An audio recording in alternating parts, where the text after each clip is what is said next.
दोस्तों, अक्सर हमें शुरुआती सालों में यही सिखाया जाता है कि अच्छे से मन लगाकर पढ़ाई करो, जिससे आगे चलकर तुम्हें एक बढ़िया सी नौकरी मिल जाएगी।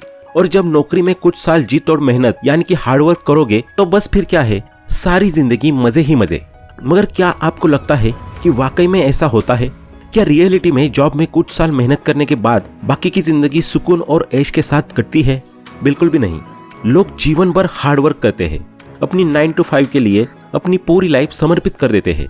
लेकिन इतना सब करने के बाद भी वे अपनी पूरी लाइफ में सिर्फ उस जॉब के सहारे कभी भी फाइनेंशियली फ्री नहीं हो पाते। दरअसल देखा जाए तो इसमें काफी सारा दोष हमारी एजुकेशन सिस्टम का भी है, जिसने हमेशा से हमें यही सिखाया है कि दिन रात मेहनत यानी कि हार्डवर्क करोगे तभी जाकर सक्सेस अचीव कर पाओगे। और सक्सेस की डेफिनेशन भी क्या है? जब महीने या सालों में लोगों से अच्छा यानी कि ज्यादा पैसा कमाने लगोगे तो आप सक्सेसफुल हो। ये डेफिनेशन ही गलत है। यही प्रॉब्लम है कि सालों से ज्यादातर लोग इन्हीं गलत डेफिनेशंस और थ्योरीज के ट्रैप में फंसे हुए हैं। तो दोस्तों, आज के इस वीडियो में हम सक्सेस और लाइफ की रियल डेफिनेशंस और मीनिंग्स के बारे में जानेंगे, और साथ ही ये भी जानेंगे कि कैसे हम दिन रात काम न करते हुए दिन या वीक में कुछ घंटे काम करके भी एक सक्सेसफुल और एक फाइनेंशियल फ्री लाइफ जी सकते हैं। जानने के लिए बने रहिए मेरे साथ इस वीडियो के एंड तक। और अगर आप इस चैनल पर नए हैं तो इस चैनल को सब्सक्राइब करना ना भूलें।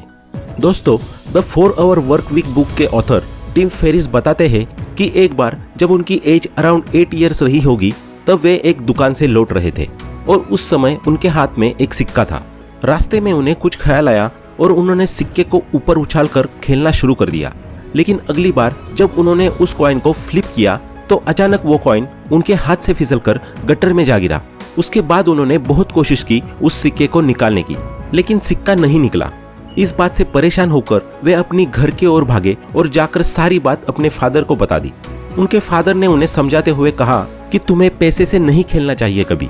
ऑथर अपने फादर की बात सुनकर दुखी हो गए, लेकिन वहीं पर बैठे ऑथर के ग्रैंडफादर ये सारी बात चुपचाप सुन रहे थे।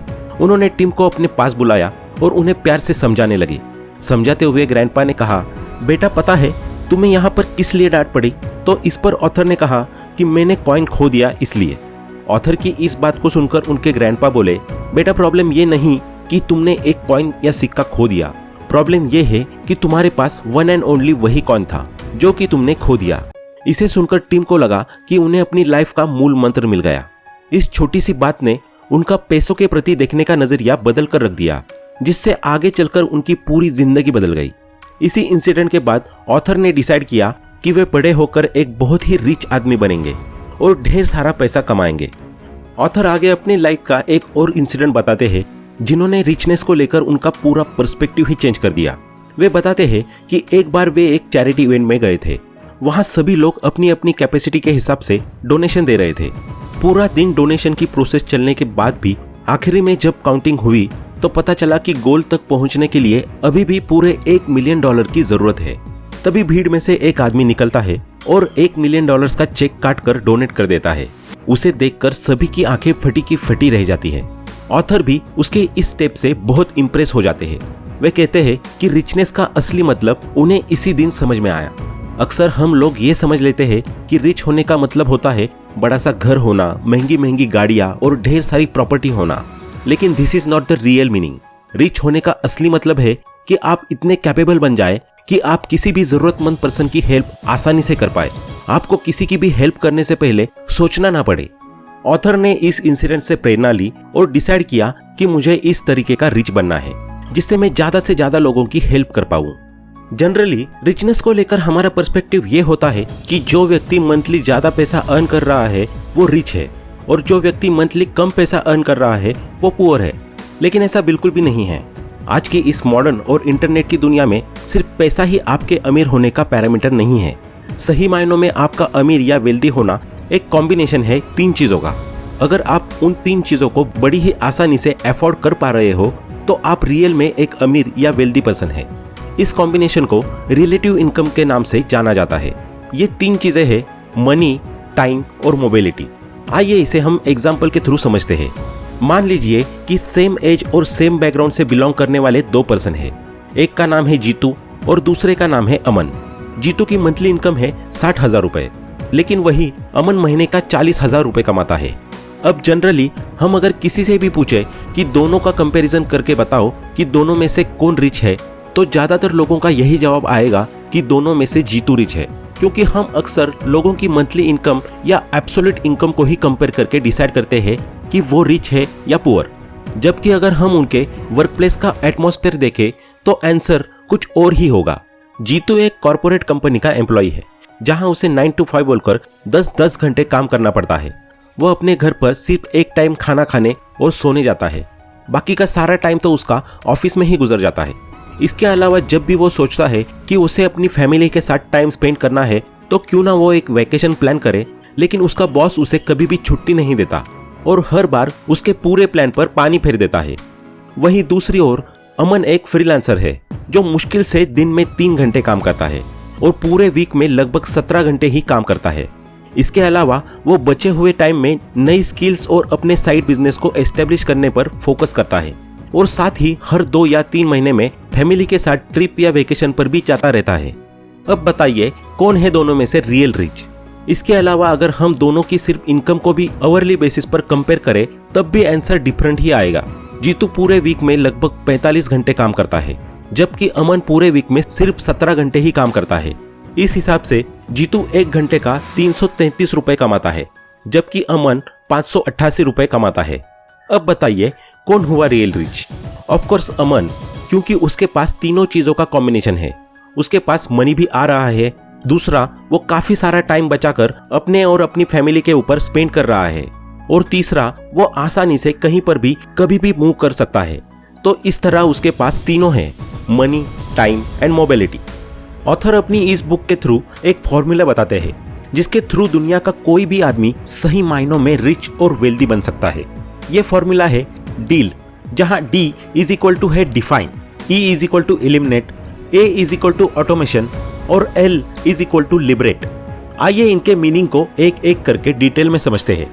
सबसे पहला है डिफाइन, यानी कि टीम का कहना है कि लाइफ में सबसे पहले जरूरी है ये डिफाइन करना कि आखिर तुम्हारा रियल गोल क्या है, तुम अपनी लाइफ में क्या अचीव करना चाहते हो। इसके लिए खुद को डिस्कवर करना शुरू करें, अलग अलग काम, अलग अलग स्किल्स को ट्राई करके देखें, जिससे आपको जल्दी ही ये पता लग जाएगा कि आपका किस चीज में रियल इंटरेस्ट है, किस काम को करने में आपका सबसे ज्यादा मन लगता है, क्योंकि बिना इंटरेस्ट के काम को आप जिंदगी भर नहीं कर सकते और न ही आप उसमें कभी अपना 100% दे पाएंगे। साथ ही इस बात का भी ध्यान रखना है कि उस गोल को अचीव करने की जो प्रोसेस है उसमें हमें कभी भी एक्सट्रीम नहीं होना है कि उसको अचीव करने में दुनिया जहान, फैमिली, खुद की हेल्थ, टाइम सब झोंक दें। ऐसा बिल्कुल भी नहीं करना है। ऐसा रास्ता ढूंढिए जिसके थ्रू आप 9 से 10 घंटे के कामों को 4 से 5 घंटे में कर पाए और बचे हुए टाइम का लाइफ के बाकी हिस्सों जैसे लर्निंग, हेल्थ, ट्रैवलिंग वगैरह पर यूज कर पाए। अब दोस्तों आते हैं दूसरे पॉइंट पर, जो है एलिमिनेशन। इस पॉइंट के थ्रू टीम समझाने की कोशिश करते हैं कि गोल को डिफाइन करने के बाद आपका दूसरा काम होना चाहिए अपनी लाइफ से फालतू और बकवास की चीजों को एलिमिनेट करना। ऐसी चीजें जो आपको अपने गोल से भटका रही है या आगे भटका सकती है। ऑथर कहते हैं कि 2 चीजें होती है, एक होता है इफेक्टिव होना और दूसरा होता है इफिशिएंट होना। इफेक्टिव का मतलब होता है डूइंग राइट थिंग, यानी कि सही काम को करना, ऐसा काम जो आपके लिए सही भी है और इम्पोर्टेंट भी। वही इफिशिएंट होने का मतलब है डूइंग थिंग्स राइट, यानी कि काम चाहे जो भी हो कैसे भी करके उसे अच्छा बना देना।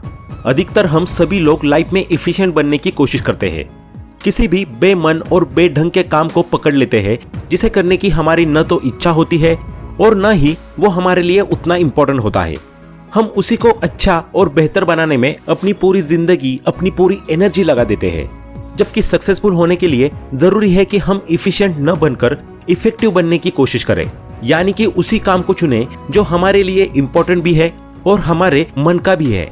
बाकी के सारे फालतू कामों में अपनी एनर्जी को वेस्ट करना बंद कर दे।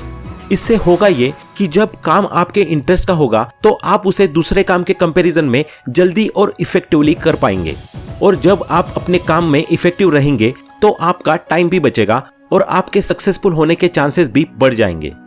अब आते हैं तीसरे पॉइंट पर, जो है ऑटोमेशन का।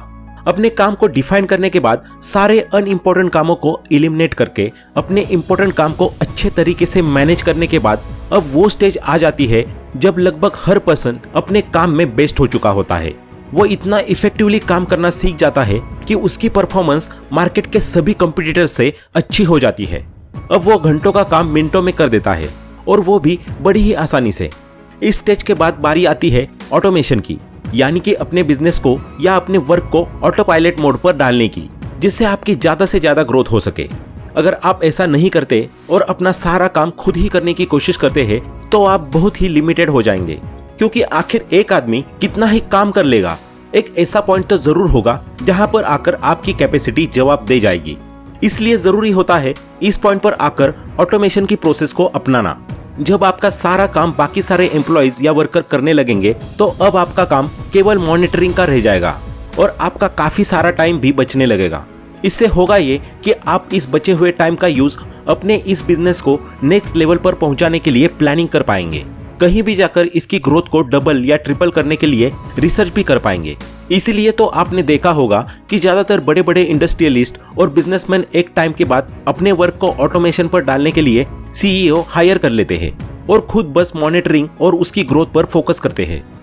अब दोस्तों आते हैं लास्ट पॉइंट पर, जो है लिबरेशन। टिम फेरिस बताते हैं कि जब आपका बिजनेस चल निकले और आप रिच होने लगे तब आपको ऐसा क्या करना चाहिए कि आप लिबरेट हो सके, यानी कि फ्रीडम के साथ अपना जीवन बिता सके। इसके लिए वे एक नया कंसेप्ट बताते हैं जिसका नाम उन्होंने रखा है मिनी रिटायरमेंट, यानी कि आप अपने काम से बीच बीच में रिटायरमेंट लेते रहे, जिससे आपकी लाइफ और वर्क दोनों बैलेंस बने रहेंगे। वरना अधिकतर होता यह है कि हम जीवन भर दिन रात काम करते हैं और बुढ़ापे में जाकर एक बार में ही फुल रिटायरमेंट लेते हैं। अब उस समय हमारे पास पैसा तो बहुत हो जाता है, लेकिन लाइफ को एंजॉय करने का टाइम ही नहीं बचता।